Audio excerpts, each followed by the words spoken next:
अरे फिर तो मामला गड़बड़ है। जेएनजी हो ना, सब 2005 या 2000 की बाद की पैदाइश हो, 1990 से 2000 1999 के बीच की कोई पैदाइश हो तो उसको पता होगा। पिल्लू खाए हुए?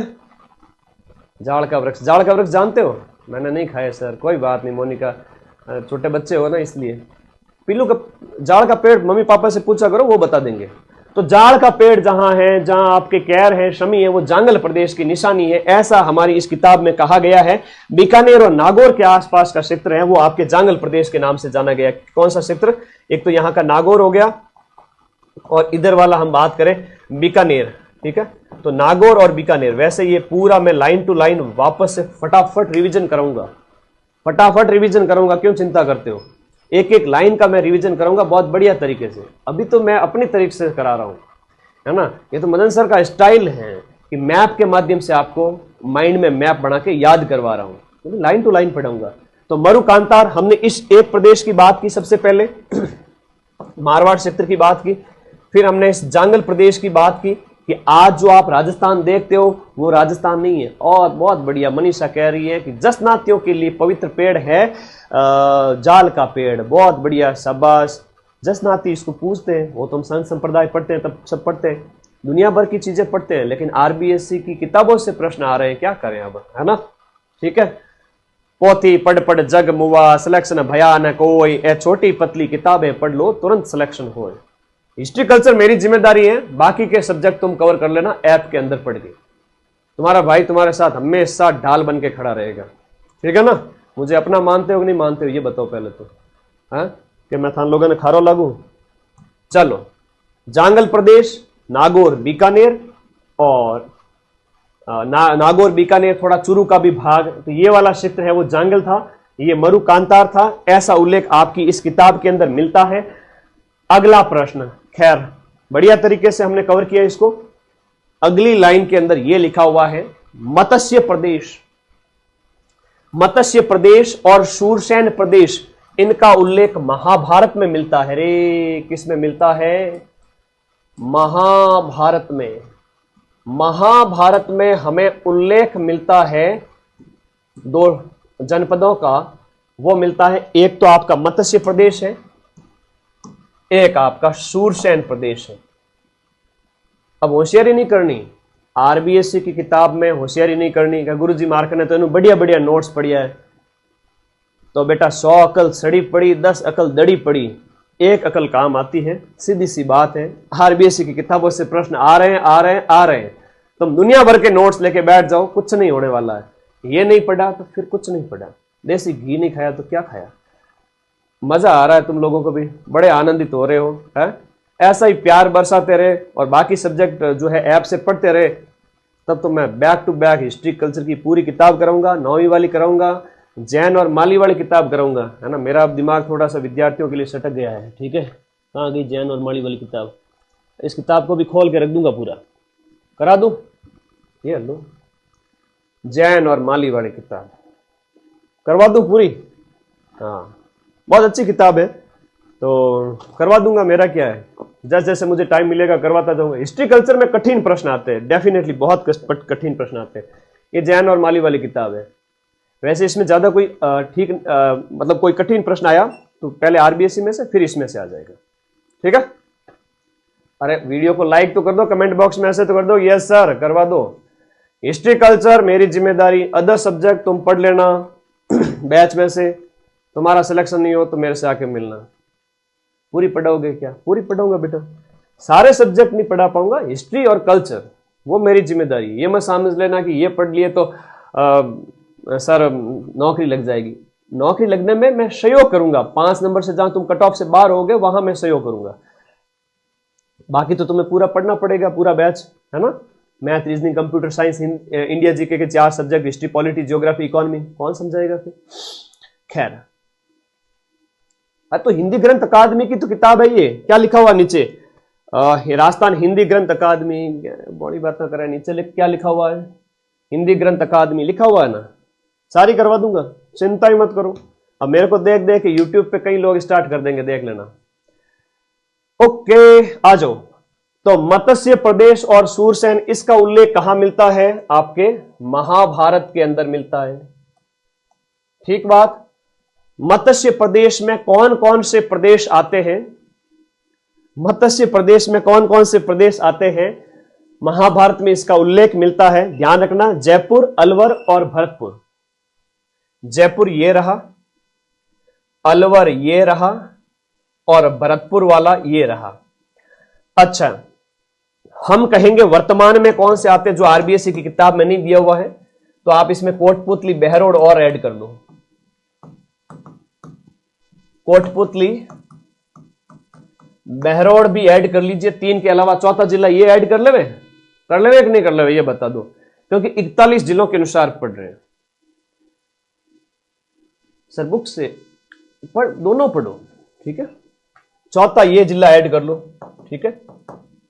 1, 2, 3, चौथा जिला कोटपुतली, बहरोड। 5वां जिला मैं डीग का ऐड करूंगा, डीग 5वां जिला। ये 5 जिले हो गए सर। हम तो आज तक इतना ही पढ़ते आए थे कि 3 जिले ही हैं। नहीं, वर्तमान नवीन जिलों के हिसाब से मैं नया हिस्ट्री कल्चर स्टार्ट कर चुका हूं, तुम लोग टेंशन मत लेना। तो मत्स्य प्रदेश को मैंने पूरा बता दिया। विराटनगर इसकी राजधानी थी। महाजनपद काल, ये जो महाभारत काल है, इसमें इसका उल्लेख मिलता है। ये वेरी इंपॉर्टेंट है। इसकी राजधानी क्या थी? बोलो मेरे साथ साथ। हाँ लोगों, सिर्फ हमारी क्लास देखनी है और मैं सब कुछ याद करवा दूंगा। किताबों से याद नहीं होता, किताबें बोलती नहीं है। टीचर ऑडियो वीडियो माध्यम से पढ़ाते हैं तो याद होता है। हमने कहा मत्स्य जनपद 5 जिले, जयपुर, अलवर, भरतपुर, डीग, कोटपुतली, बहरोड। राजधानी कौन सी? विराटनगर। किसमें उल्लेख मिलता है? महाभारत काल में सर। अच्छा, महाभारत काल में हम बात करें तो महाभारत काल में शूरसेन का भी उल्लेख मिलता है और बाकायदा ये प्रश्न एग्जाम में पूछे जा चुके हैं और वापस से पूछे जाएंगे। और अभी तक जो मैंने तुम्हें पढ़ाया था राजस्थान का नामकरण वगैरह और जो आपका मरु प्रदेश है, जांगल प्रदेश है, इनके प्रश्न भी एग्जाम में आ चुके हैं। एक एक लाइन से प्रश्न आ रहे हैं। एक एक लाइन कितनी इंपॉर्टेंट है, समझ गए ना? ओके, शाबाश, घनी चौकी बात है। तो पहली क्लास पढ़ लो, रिवीजन कर लो। उन्हें जस्ट बाद में 1-2 दिन रिमाइंड आप लोगों के लिए अगली क्लास आ जाएगी। इतिहास का काल विभाजन, फिर जनपद, फिर सभ्यताएं और फिर राजवंश, राजपूतों की उत्पत्ति और 6ठी क्लास सीधा ही गुहिल राजवंश। राजवंश 5-7 करूंगा, फिर मॉडर्न हिस्ट्री की ओर चल लेंगे। ऐसे ही तो पढ़ते हैं राजस्थान का इतिहास। नए बच्चों को पता नहीं हो तो बता दूं, ठीक है। फिर आगे मॉडर्न मध्यकाल उसमें चलेंगे। शूरसेन, इसका भी उल्लेख हमें महाजनपद काल में महाभारत काल में मिलता है। और हम बात करें इस क्षेत्र में कौन कौन से प्रदेश आते थे, तो शूरसेन क्षेत्र में आपका भरतपुर, धौलपुर और आपका करौली का क्षेत्र। हम बात करें भरतपुर, धौलपुर और करौली शूरसेन क्षेत्र के अंदर।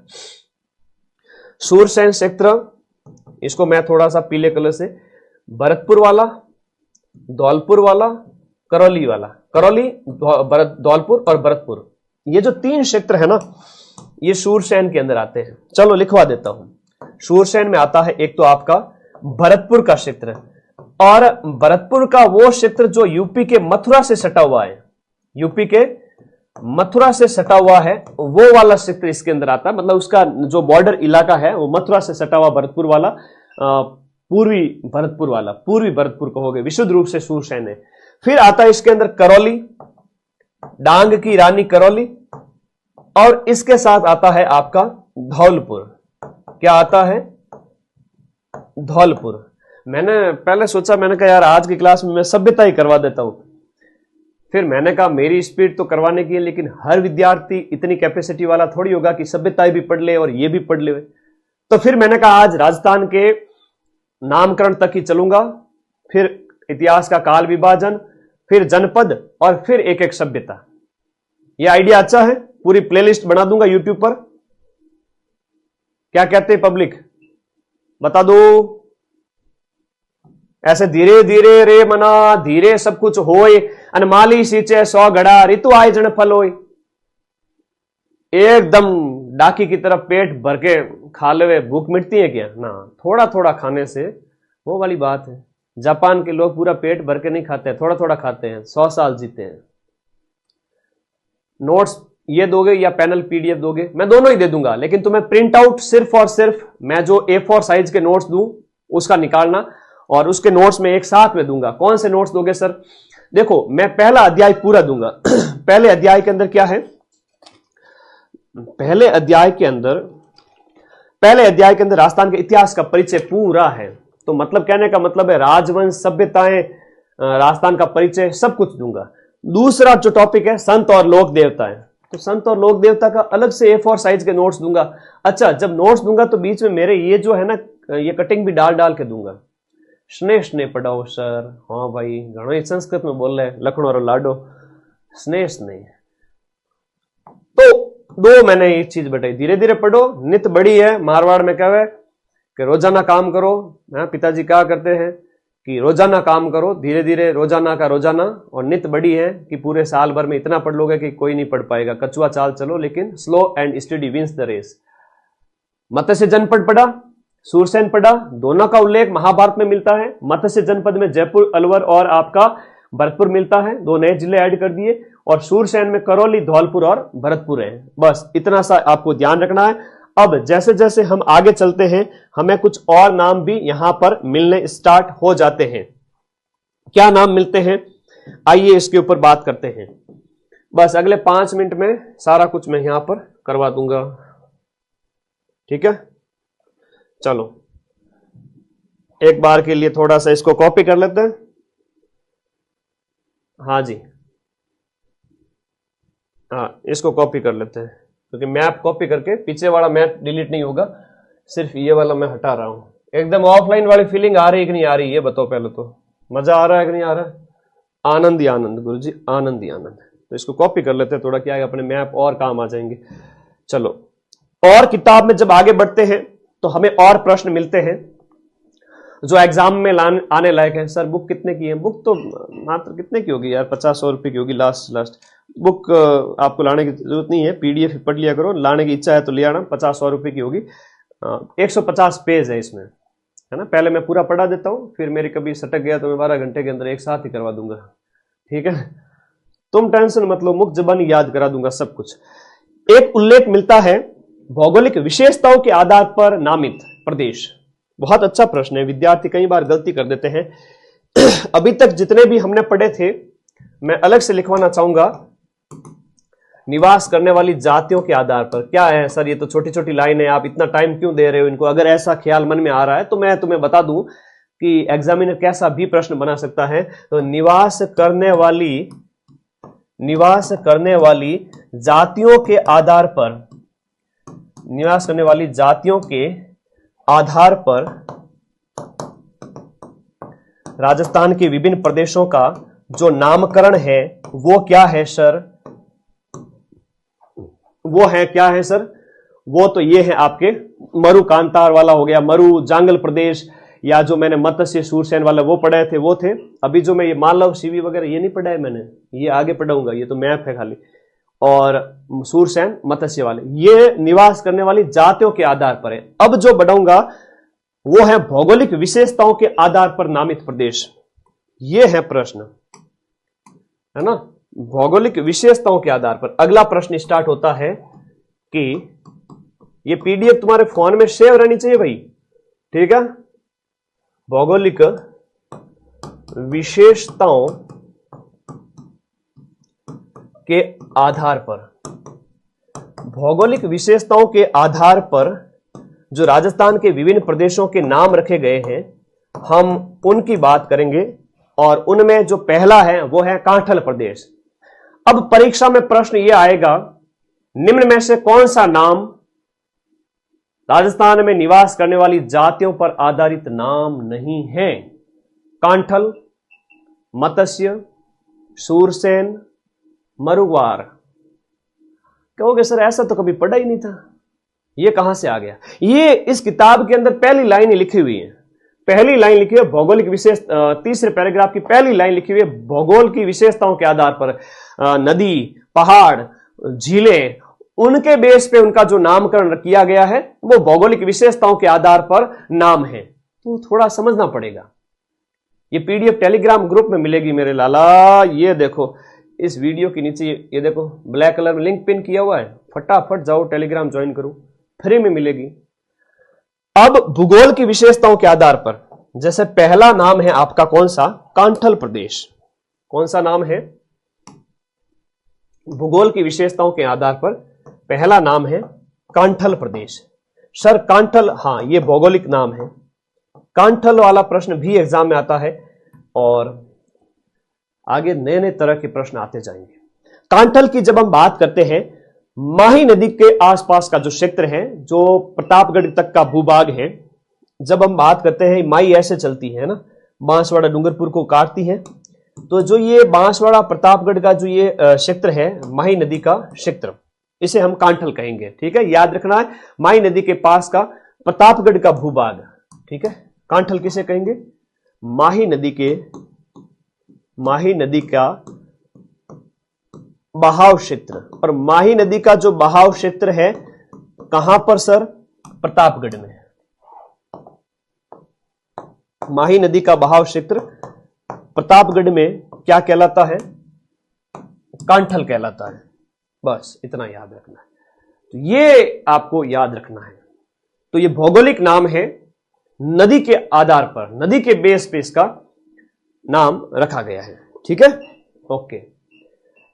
हाँ, बाकी इसके अलावा दुनिया भर की चीजें पढ़नी है, राजस्थान की हिस्ट्री के अंदर दुनिया भर की चीजें अगर पढ़नी है तो वो ऐप के अंदर मैंने पढ़ा रखी है, तो वहां आप जाके पढ़ो। यहां वही पढ़ाया जाएगा जो एग्जामिनर सीधा सीधा उठाएगा एग्जाम में। यहां मैं दुनिया भर की चीजें नहीं पढ़ूंगा, यहां सिर्फ और सिर्फ आरबीएससी की इस बुक का सॉल्यूशन है, जो इस बुक में दे रखा है वो सब कुछ आपको कराऊंगा मैं। ठीक है, ओके।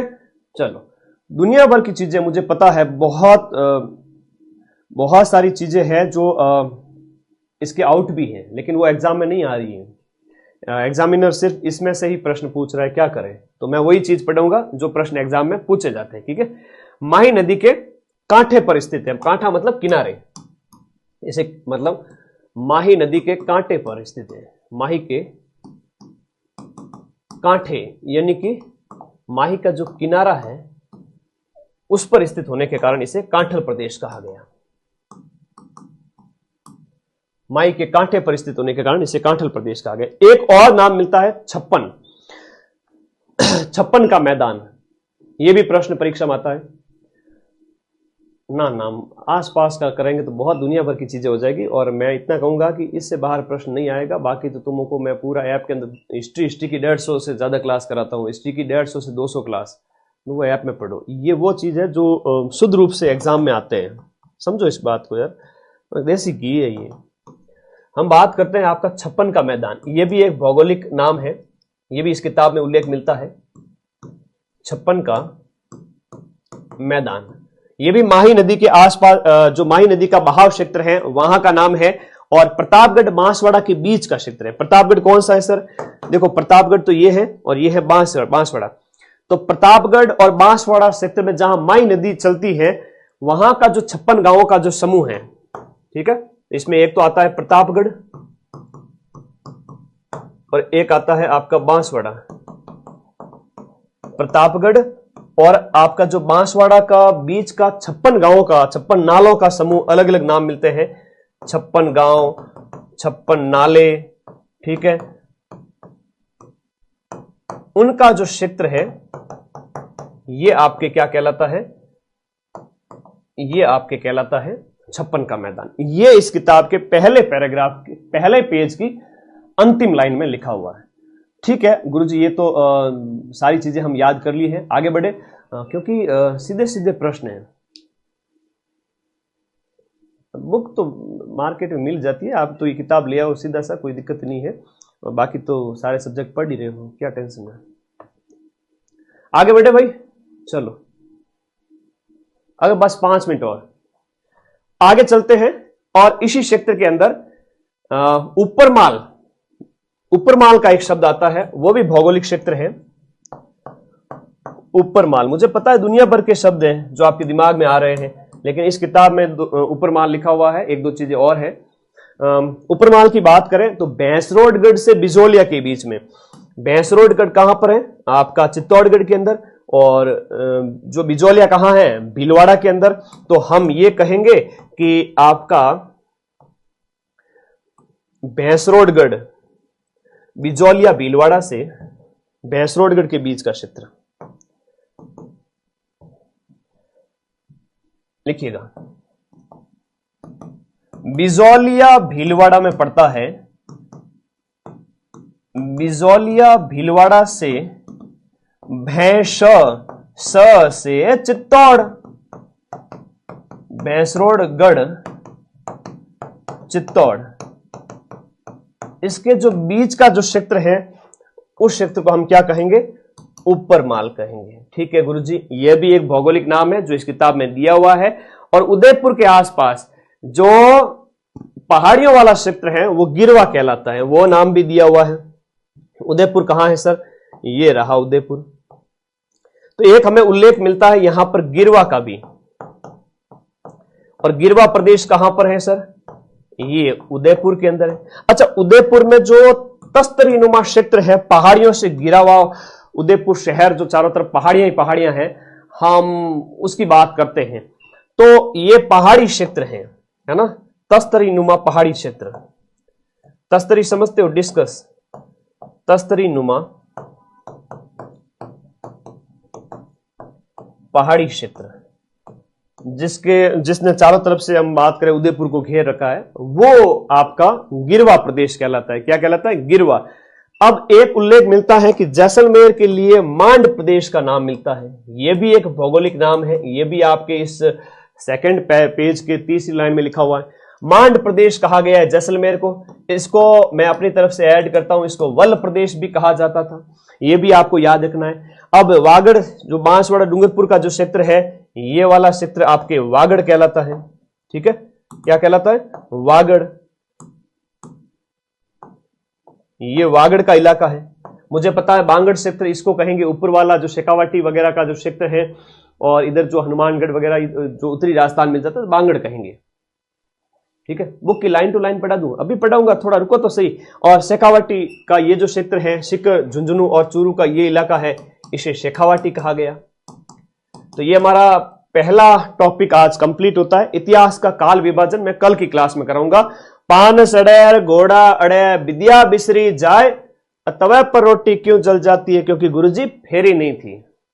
तो पान सड़ैर विद्या अड़े, पान सड़ैर घोड़ा अड़े विद्या बिसरी जाए। क्या पढ़ा आज की क्लास में मेरे प्यारे शिष्य, हमने पढ़ा राजस्थान का अस्तित्व कब आया है, 30 मार्च 1949 चौथे चरण के अंदर।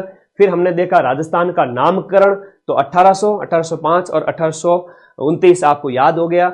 और राजपूताना नाम कैसे पड़ा वो पढ़ा, और राजस्थान में निवास करने वाली जातियों के आधार पर राजस्थान का नामकरण, वो हमने मरु प्रदेश, हमने ये जितने भी सूरसेन, मत्स्य, धनव, जांगल प्रदेश, ये सब क्या है सर, ये जातियों के ऊपर आधारित नाम है, याद करना। फिर एक आता है भौगोलिक विशेषताओं के ऊपर आधारित नाम, इसमें आपका 56 का मैदान हो गया, एक आपका कांठल प्रदेश हो गया, नंबर 1 ये हो गया। नंबर 2 हम बात करें 56 का मैदान हो गया, ये भौगोलिक प्रदेश है। और उसके बाद शेखावाटी हो गया, मांड हो गया, ऊपरमाल, वागड़, ये भैंसरोड, ये जो है हम बात करें ऊपरमाल की बात करते हैं, है ना। ये सब क्या है सर, ये सब आपके भौगोलिक विशेषताओं के ऊपर आधारित नाम है। सिवी चित्तौड़गढ़ को कहते हैं। ठीक है, वो आगे जनपद में कराऊंगा, अभी रुको, होशियारी नहीं चलेगी, ये सब आरवीएस की किताबों से पढ़ो भाई, होशियारी नहीं करनी। अब चलो फटाफट नोट्स को 2 मिनट में पढ़ा देता हूं, पढ़ा दूं। नोट्स पढ़ने के बाद में 2 मिनट के अंदर सारे नोट्स। देखो 1949 से पहले राजस्थान नाम नहीं था, और जैसे ही एकीकरण होता है नामकरण ये हो जाता है। 1800 ईस्वी में सबसे पहले जॉर्ज थॉमस ने राजपूताना शब्द का मौखिक प्रयोग किया था, जो यहां लिखा हुआ नहीं, मैं बता देता हूं, मौखिक प्रयोग था। फिर 1829 ईस्वी के अंदर annals and antiquities of Rajasthan नाम का ग्रंथ है, कर्नल जेम्स टॉड ने इसके लिए जो है वो शब्द प्रयोग किया। कौन सा शब्द, रायथान, ये ध्यान रखना, रट लेना, रायथान या राजस्थान। अब नोट्स को फटाफट पढ़ेंगे, लाइन से प्रश्न आते हैं, लाइन टू लाइन चलेंगे, ये मैंने सब पढ़ा रखा है। 30 मार्च 1949 को कैसी सहमति से, सर्वसहमति से नाम पड़ा। अब प्राचीन साहित्य और अभिलेखों में राजस्थान के अलग अलग नाम मिलते हैं। ठीक है जी, बताइए आप हमें कुछ। यहां निवास करने वाली जातियों के नाम पर कुछ नामकरण किए गए हैं। जैसे राजस्थान के क्षेत्रों के प्राचीनतम नामों में उल्लेख में ऋग्वेद में उल्लेख किसका मिलता है सर? मरु, धन्व, जांगल, मत्स्य, शूरसेन। बताओ, जो मैंने नोट्स पढ़ाए थे उससे बाहर कोई यहां लिखा हुआ है क्या? नहीं है ना, तो फटाफट बस करवा देता हूं मैं। ठीक बात, समझ में आ रही है ना सारी चीज? लाइन टू लाइन उठता है प्रश्न, होशियारी काम नहीं आती। ठीक है, चलो कोई डाउट है तो 5 मिनट बाद में कमेंट में टाइप करके रखो और मुझे धनाधन पूछना। 1 मिनट कमेंट लूंगा सबके, आज पहली क्लास है इसलिए। मरु और धानव की बात करें तो ये जोधपुर संभाग के लिए, जोधपुर संभाग के जो मरुस्थल है ना, जोधपुर संभाग का जो रेगिस्तान है उसके लिए आपका कौन सा है? मरु प्रदेश, धौरहरा देश, धानव देश। जोधपुर को पहले क्या कहा गया? जोधपुर को पहले मरु कहा गया, फिर मरुवाड़ कहा गया, फिर आज मारवाड़ कहते हैं इसको। और जांगल शब्द का प्रयोग आपके शमी, कैर और पीलू के जो पेड़ होते हैं उसके लिए किया गया। बीकानेर और नागौर के आसपास का क्षेत्र है उसको हम जांगल देश कहते हैं।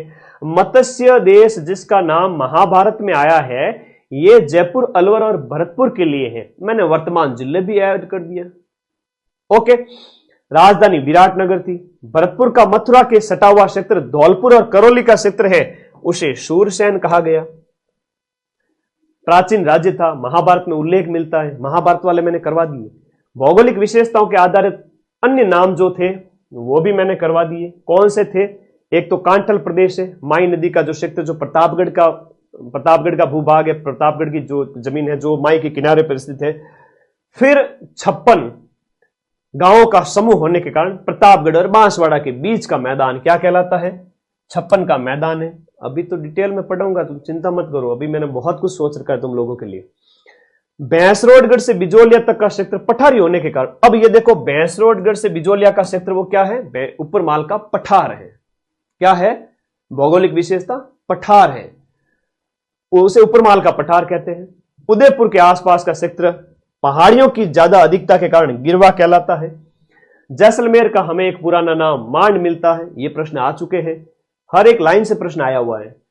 वागड़ प्रदेश बांसवाड़ा डूंगरपुर का। कोटा बूंदी वाला क्षेत्र है वो हाड़ौती क्षेत्र है, ये तो आप लोगों को याद करना ही करना है, सिंपल सा है। और शेखावाटी प्रदेश। बाकी पढ़ते रहिए, मस्त रहिए, बिंदास रहिए। कोर्स वाली कैटेगरी में जाके एलडीसी वाला बैच जहां सारा पेपर 1 पेपर 2 सब है। सीईटी वीडियो कॉम्बो बैच मैंने स्टार्ट कर दिया है, धीरे धीरे क्लासेस की स्पीड पकड़ रहा हूं। होली के बाद ज्यादा स्पीड आएगी, जो जून के आसपास आपका सीईटी हो सकता है। और जो ग्राम विकास अधिकारी है वो साल के एंड में, नया लैब असिस्टेंट का जो आपका बैच है बढ़िया पढ़ो। और ये आपके रीट के नए बैच स्टार्ट हो चुके हैं जहां लेवल 1 है, और लेवल 2 में आपकी एसएसटी, हिंदी, इंग्लिश जो मेंस में आप सब्जेक्ट रखना चाहते हो वो पढ़ लो, उसके साथ प्री भी मिल जाएगा।